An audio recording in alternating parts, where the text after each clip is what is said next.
Have to be before we start calling him Ryan Goose.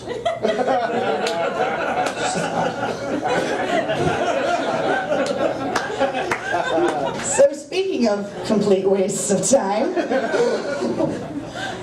is anybody else fed up with drug commercials today? Yeah. Woo! I mean, they used to be able to just list the long list of side effects in that tiny little faded print in the bottom 3/4 of the screen. And now somebody has to read them out loud. The commercial's 3 times as long. I mean, did a dyslexic person sue and now we're having to list all the side effects? I think what bothers me about it is it's just reiterating how stupid we are that we are taking drugs that maybe cure one problem, but they cause 12 more.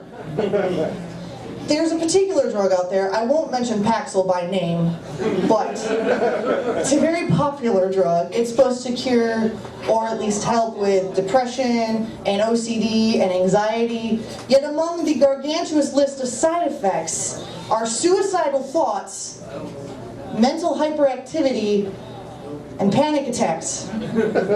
Aren't those just extreme versions of depression, OCD, and anxiety? So what you're telling me is this may work, or it's going to make you batshit crazy. And give you internal bleeding. And make you hangnail. Oh, you may die. By the way, you may die. But, anyway. So while we're on the subject of complete stupidity, did you hear they are rebuilding the Titanic? Because we have such awesome luck with cruise ships lately as it is. Because tipping over wasn't enough. Because power outages with sewage blockage wasn't enough. No, seriously, an Australian billionaire is paying $400 million to build the, get this, Titanic 2. Like it's a sequel. Like we need a sequel. I mean, if it's going to be treated like a sequel, why don't we give it an extension? You know, Titanic 2 on the rocks. Titanic 2 frozen in time. Titanic 2, fuck you, lightning doesn't strike twice. And it's taking the same route. Can we not have a Titanic 2 that maybe goes around the Bahamas or something like that? And it's being built by a Chinese crew. I'm sorry, but I don't want a made in China stamp on a ship that's sailing around icebergs with a cursed name on it. I don't know. That sounds like a good cruise to maybe have somebody with the last name Boat Repairman or something. Well, anyway, that's what I got for you. You guys are darlings to humor me. Thank you.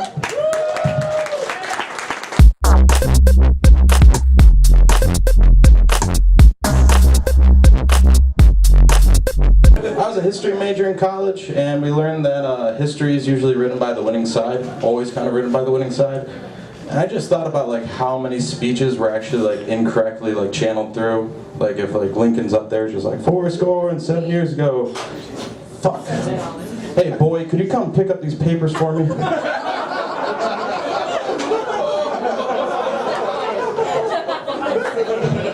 Or if JFK was just like, it's not what you can do for your country, but what... Dang, I stumbled on them words. This is harder than a bullet to the back of the head. My brother's gay. And having a gay brother has its privileges. Tells me how fat I am and tells me how ugly I dress. It's great, it's awesome, big motivator.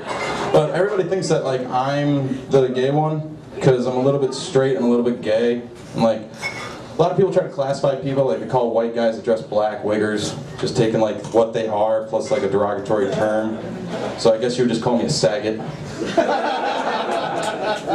Just painful, but there's nothing really different between my brother and I. Like when he saw a dick as a kid, he's just like, I'll take 2. Just one right here, one over here. Chinese finger trap, everybody. A little more you know, a little more you know. No, but it's, and like, I saw a vagina as a kid, I like that, I want that later in life. And my brother saw a vagina as a kid, and he's just like, looks like God's not an interior decorator. Look at these fucking drapes.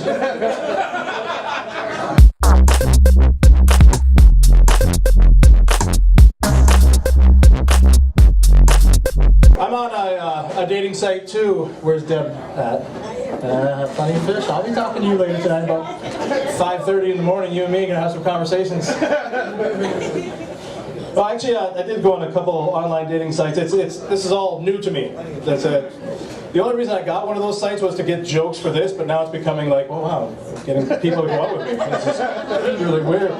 But I was with this one girl, and I said, wow, you smell really nice. You know, we're kind of getting it on. And she says, yeah, I wear men's cologne. I'm like, all right. She goes, I like to cover myself when I'm alone in man's cologne and just masturbate. And I was like, that's fucking hot. But that's something you really couldn't say to a girl. Like, I couldn't just go to any of these girls here and be like, hey, just covered myself in perfume and jerked off. Turning on right now? All right. There's another thing girls can say that guys can't. Like, you're having a great time if the girl says to you, I want your big fat cock inside me. That's fantastic. But you're having a bad time if you look at her and go, I want to put my cock in your big fat vagina.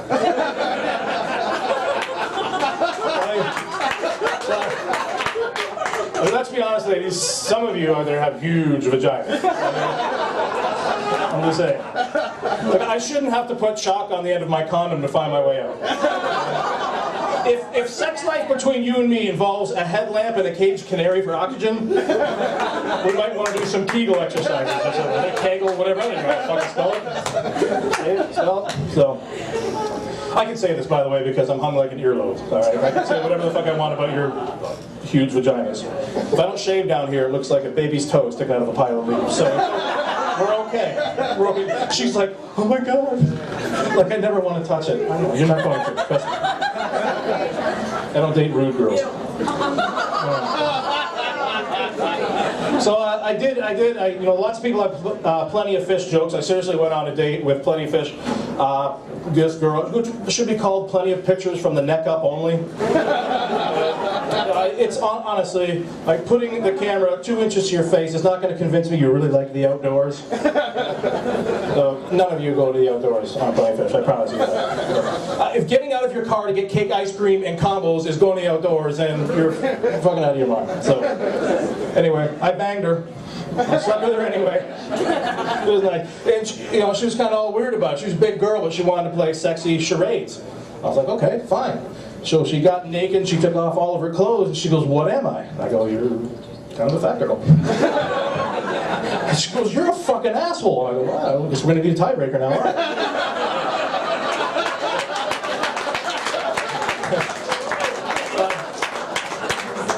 I can say this, seriously, like the vagina thing, I'm 30 pounds overweight, I don't give a fuck, I can make fun of whoever I want, okay? I have everything going wrong for me at this moment in time. I look like a fat albino using me as a cum sock, okay? For some of you ladies out there who don't know what a cum sock is, it's what we dry the dishes with when you don't fuck us.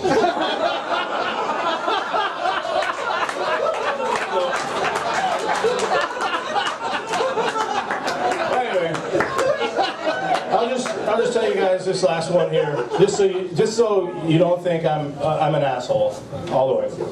I was at the airport waiting in line, and it was a long line, and the lady in front, very large woman, was all distraught because the people behind the counter were going to make her buy an extra ticket to take up for the space she would have to use on the line, and she could not afford the extra seat. So, as any smart human being, good human being would do, I reached into my pocket and pulled out some extra money I had and went to the next line over and purchased a first class ticket so I didn't be nowhere near that thing. So, anyway, thank you very much, everyone. Have a great night.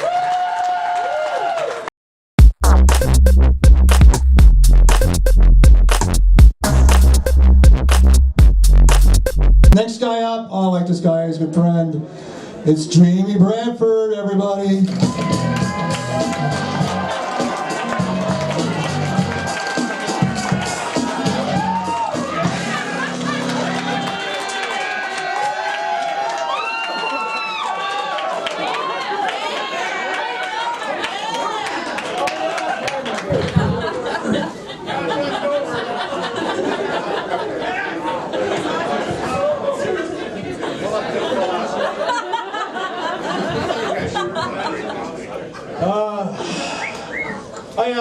just wanted to, yeah, thank you, Brian. I wanted to show Brian and the owner, Bob, tonight that I have what it takes to be one of the wait staff here.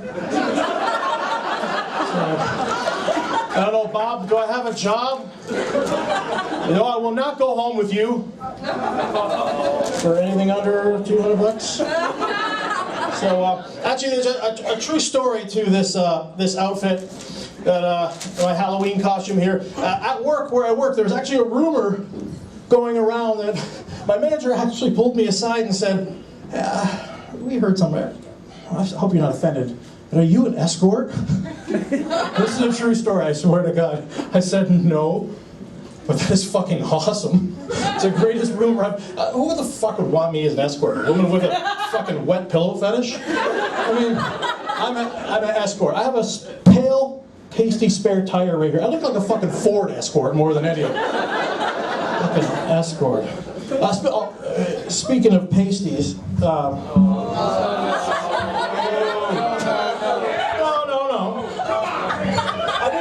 didn't want to offend any of the conservative Christians here in Grand Rapids about the no topless rule here in Grand Rapids.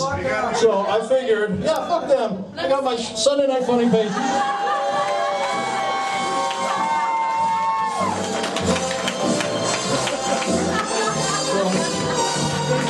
Thank you, Chris. I'm an escort, apparently, at work. They hired me as a bouncer, for which I can only say it probably because my body does this. That's the only reason I can think why they hired me as a bouncer. So, anyway, happy Halloween. Good luck sleeping tonight after this fucking horror show. God, I don't know how you guys do it. It's a little cold in here. Makes me kind of wish I had a nipple as a penis. I'm hung like an earlobe, ladies, is what I'm saying. Basically. You know, even if I shave down here, it looks like a pile of snow with a baby's toe sticking out of it. So I'm screwed either way. So, anyway, I don't always cheat on my girlfriend, but when I do, it's with a woman with a disability. Because, you know, it makes it harder for word to get around.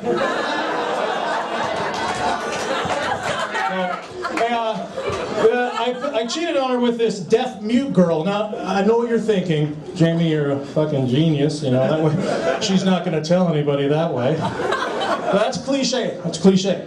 Okay? I picked this woman because she has no hands. Sign language, anyone? Oh my God! Thank you. So I'm pulling this one out. Online dating. Oh, jeez. Online dating photos. Ladies, I can't masturbate to photos of what you looked like 4 years ago anymore. Okay? Especially when I accidentally come to the last photo of you holding your adorable kids and an extra 40 fucking pounds. Seriously, it's just weird. It's to put your kids on a dating site. It's really weird. It's a place where people go to find love and fantasize about attraction. You know, not to voluntarily want to put myself on the sexual offender list. Well, sir, what brings you into the police station today? Well, a dishonest fat girl made me masturbate to her kids, so I don't know what we do from here. I'm kind of confused. Just be honest on your dating profiles is all I'm saying. Okay? Put up a couple chubby pictures of yourself, say you suck a good dick. It's that easy. Okay? It's not that hard. Okay? I'll hit it. I don't care. I don't discriminate. Okay? But you put things on your dating site like, oh, I'm tired of all the games. First of all, you're not tired at all because you look like you've never played a game of anything in your life. Secondly, if you put that your body type is average, and I end up looking like the tipping scales of justice on top of you when we're having sex, I'm going to call your bullshit out. So, I protested a skinhead rally the other day because fuck racism. Fuck racism. It was expensive for me. I ended up donating, embarrassingly, $200 to the Those in Need of Chemotherapy Marathon. I ended up having to run a 10K with a sign that said, racism is not the cure. It's true. I mean, it's not. You guys want to hear a stereotype joke? Yes. Joke about stereotypes? All right, I got one for you. Okay. What's the difference between a black type of stereo equipment and a white type of stereo equipment?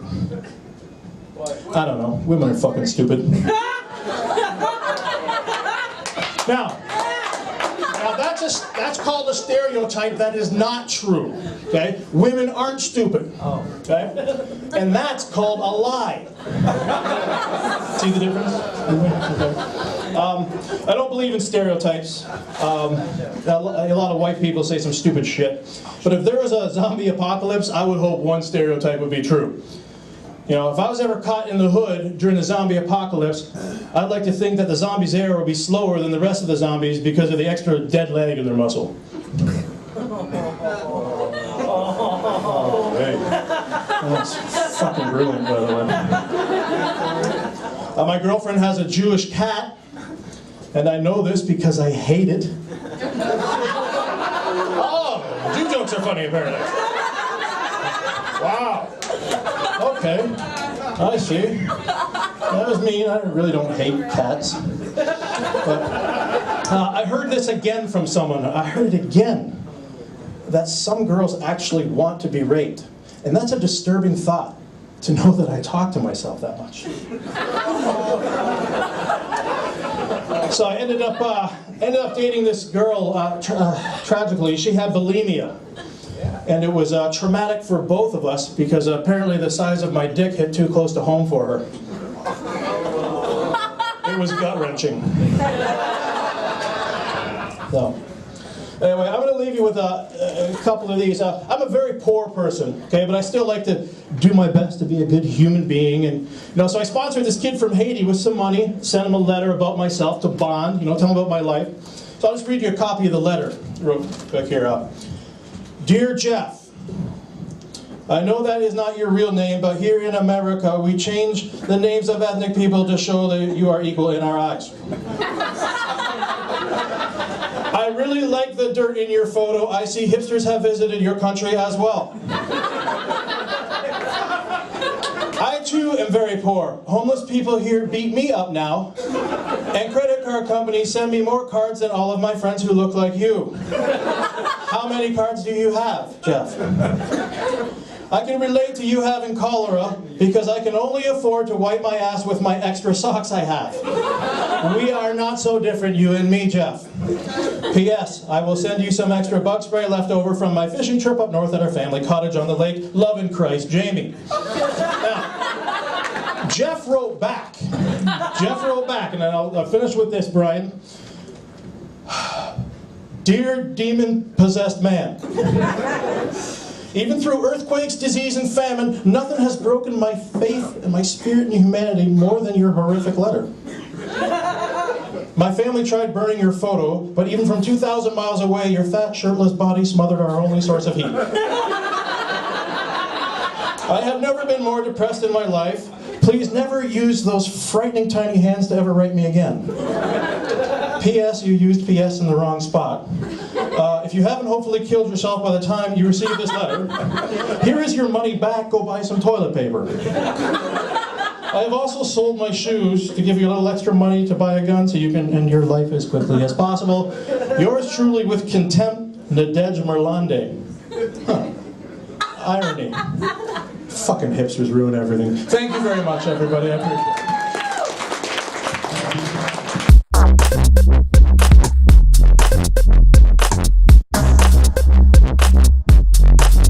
But some things don't change, like my mom still likes to just walk in on me in those very uncomfortable moments.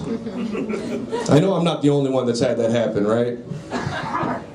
Like if I had a female roommate who's walked in on me jerking off as much as my mom, I'd be convinced she wants to fuck. Like that's uncomfortable, right? That's not just me. Like if you catch me jerking off once, shame on me. If you catch me jerking off once a week for 20 years, you have a problem, Mom.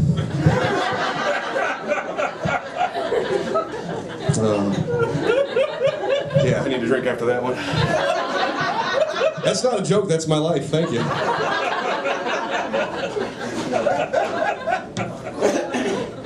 You know who's never caught me jerking off? My dad. You know why? He knows what the fuck is going on in there. Gee, the door's closed, I wonder. You guys are awesome, man. This is a fun room. This is good shit. Before I leave, a quick story. I've been told like the best things in life, like the funniest things, are all shared experiences. So when I first moved into my mom and dad's house again, it was one of the most depressing things that has happened to me.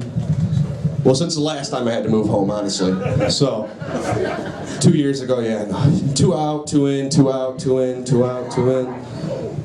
But I was moving home, didn't have my DVD player hooked up yet, didn't have my internet. So I'm like, fuck man, how am I gonna take care of business? You know, it's like, it's been 20 years with the internet, I can't fucking jerk off with a Sears magazine anymore. So, you like that? I'm gonna keep that part, that was new today.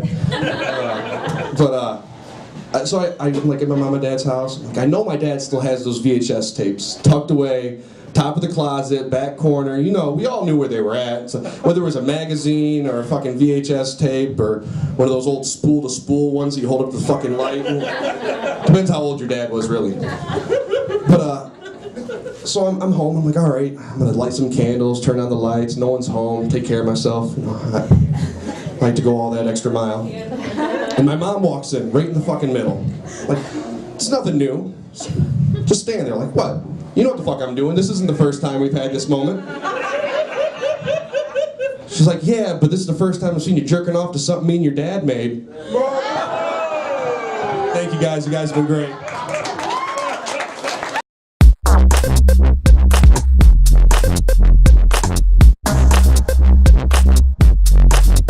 I was over at Soaring Eagle a couple weekends ago, and little word of advice: if you're ever going to Soaring Eagle, do not get into an argument with an Indian over the definition of Indian summer. Now, and I don't mean like this type of Indian, the feather type. I'm talking about the red dot Indian, which was kind of odd to me that kind of Indian would be in an Indian casino, but that's beside the point. So I'm sitting there and I'm playing my blackjack and all, and I'm like, you know, the guy was like, hey, lovely weather. And I'm like, yeah, man, I hate that it's warm during the day and it's cold at night. I hate these Indian summers. They're like, no, that is not the Indian summer. I'm like, well, yeah, it is an Indian summer. You know, it's hot during the day and it's cold at night. That's the definition of an Indian summer. No, Indian summers are very hot, very humid. I'm like, look, dude, that's not what an Indian summer is. And then he gets very shitty with me. He's like, look, if I want to know the definition of a black hole or not paying my child support, I will come to you. I'm like, God damn. Why you gonna cut me like... And if we didn't need him for like engineering purposes, I would have whooped his ass, but...